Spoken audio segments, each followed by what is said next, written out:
54ல அவர் பிறந்திருக்கிறாரு. இன்னைக்கு செலிப்ரேட் பண்ணிட்டு இருக்கிறோம் 19 மே. ஸோ 2024க்கு கரெக்டா 17 இயர்ஸ் கம்ப்ளீட்டா இதாக போகுது. தேவன் அவரை நம்ம கொடுத்தது ஒரு மகா பெரிய அருள்கொடை. ரெண்டாவதாக பார்த்தீங்கன்னா அவர் பிறந்து வளர்ந்து 20 வருஷம் ஆஃப்டர் 20 இயர்ஸ், அதாவது தெரியும் எந்த டேட்ல அவருக்கு பேப்டிசம், எந்த நேரத்தில் கடவுள் அவரை கூப்பிட்டாருன்னா 19 மே 74ல வந்துட்டு அவருக்கு பேப்டிசம் ஆயிருக்கு. ஸோ அவருடைய வயசு காலங்கள் 70 வருஷம்னா அவர் பேப்டிசம் எடுத்து மினிஸ்ட்ரி ரன் பண்ணிட்டு இருக்கிற நாட்கள் எதுனா 50 வருஷம். இது கோல்டன் ஜூப்ளி என்ன பண்ணிட்டு இருக்கிறாரு, அச்சீவ்மெண்ட் பண்ணிக்கிறாரு. அவருடைய ஏஜ் இது பர்த்டே செலிப்ரேட் வந்து 17 years diamond jubilee. So ministry அவர் பேப்டிசம் எடுத்துக்கிற ஒரு விஷயம் வந்துட்டு 15 இயர்ஸ் கோல்டன் ஜூப்ளி. எவ்வளோ ஒரு ஆசீர்வாதமான நாளை கொடுத்துருக்கிறார். இது தேர்ட். ஃபோர்த், அதாவது தேர்ட் வந்துட்டு அவர் பேப்டிசம் எடுத்தாரு. அதுக்கப்புறம் அந்த நாள்ல இருந்து மினிஸ்ட்ரிக்குள்ள அவரை வந்து ஐக்கியப்படுத்தினாரு. இந்த 3 விஷயம் வந்துட்டு ஒரே டேட்லயும் ஒரே மாசத்துல வருஷம் மாத்திரம் என்னாவது டிஃப்ரெண்டா இருக்கு. அடுத்தது பாத்தீங்கன்னா இன்னைக்கு உலகம் முழுவதும் செலிப்ரேட் பண்ணக்கூடிய ஒரு டே வந்துட்டு இந்த ஃபீஸ்ட் ஆஃப் பெண்டகோஸ்ட். இன்னைக்கு வந்துட்டு எல்லாருமே இந்த பெண்டகோஸ்ட் ஒரு நாள் கிறிஸ்டின் எல்லாருமே வந்து கொண்டாடக்கூடிய ஒரு நாள் தான் இந்த ஃபீஸ்ட் ஆஃப் பெண்டகோஸ்ட். அதாவது பரிசுத்த ஆவியானவர் இறங்கி எல்லாரையும் நிரப்பி பயன்படுத்துகிற மினிஸ்ட்ரிக்கு தொடங்கப்பட்டிருக்கிற ஒரு நாள் எதுனா இது இந்த பெண்டகோஸ்ட் நாள் தான். இந்த பெண்டகோஸ்ட் நாள்லயே பாஸ்டர் அவர்களுடைய பிறந்த நாளும் அவர் பேப்டிசம் எடுத்த நாளும் அவர் மினிஸ்ட்ரி தொடங்கின நாளும் இந்த 3 நாளும் சேர்ந்து இந்த பெண்டகோஸ்ட் ஹோலி ஸ்பிரிட் அபிஷேக நாள்ல கிடைச்சிருக்குன்னா இந்த 4 ஃபீஸ்ட் வந்து இன்னைக்கு ஒரே நாள்ல கொண்டாடப்படுகிறதுனா இது எல்லாருக்கும் கிடைக்கிற ஒரு பாகியில பாஸ்டர் ஆசீர்வாதம் அவர்களுக்கு கிடைச்சிருக்க ஒரு பாகியம். அடுத்தது ஆசீர்வாதம் அப்படின்ற ஒரு வார்த்தைக்கு அவர் வாழ்க்கையில கரெக்டா நடந்துட்டு இருக்கிறார்.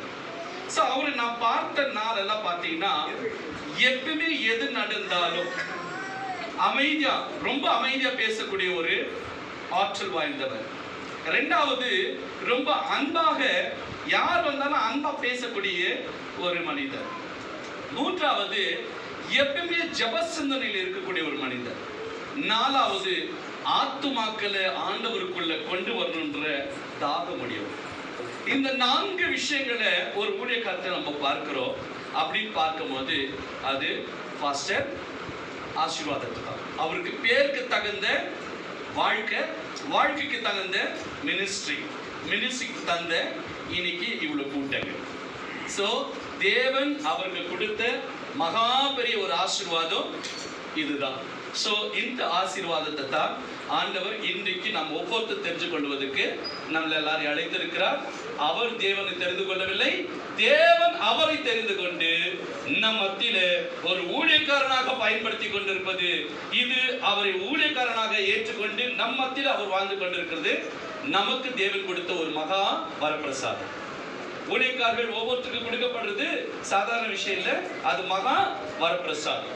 ஸோ அந்த ஒரு வரப்பிரசாதத்தான் நமக்கு ஆசீர்வாதமாக வழங்கி ஆசீர்வாதம் என்று அவருக்கு பேர் கொடுக்கப்பட்டு இன்றைக்கு நம்ம மத்தியில் ஆசீர்வாதமாக வழங்கிட்டு இருக்காரு. ஸோ எனக்கு கொடுக்கப்பட்ட டைம் இவ்வளோதான்.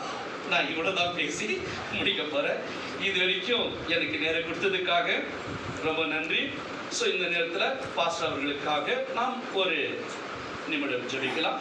கண்களை மூடி.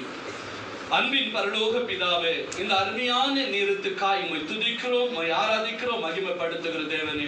ஆண்டவரே, பாஸ்டர் ஐயா அவர்களுடைய பிறந்த நாளுக்காகவும் அவர் பேப்டிசம் எடுத்த நாளுக்காகவும் ஆண்டவரே அவர் மினிஸ்ட்ரி செய்வதற்கு தன்னை அர்ப்பணிக்கப்பட்ட இந்த ஒரு நாளுக்காக உம்மை ஸ்தோத்திரிக்கிறோம். ஆண்டவரே, அவரை தாயின் கர்ப்பத்திலே ஆண்டவரே அவர் உருவாகிறதுக்கு முன்னே ஆண்டவரே நீர் அவரை தேர்ந்து கொண்டீர். ஆண்டவரே, தேர்ந்தெடுத்து ஆண்டவரே அப்பா வெங்கட்டையா இத சோவராத்த அம்மா அவர்களுடைய ஆண்டவரே கர்ப்பத்திலிருந்து அவர்களை தேர்ந்தெடுத்து ஆண்டவரே ஒரு ஊழியனாக நீர் நீ வழுத்து ஆண்டவரே, ஒரு ஊழியனாகவே வாழ வைத்த ஆண்டவரே, ஒரு ஊழியத்தை செய்யும்படிக்கு நீ தயவு காட்டிருக்கிறீரப்பா.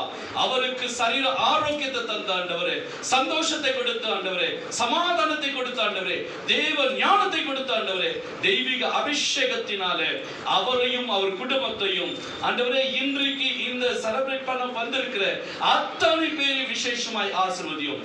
இயேசுவின் நாமத்திலே வேண்டி ஜெபிக்கிறோம் நல்ல பிதாவே. ஆமென்.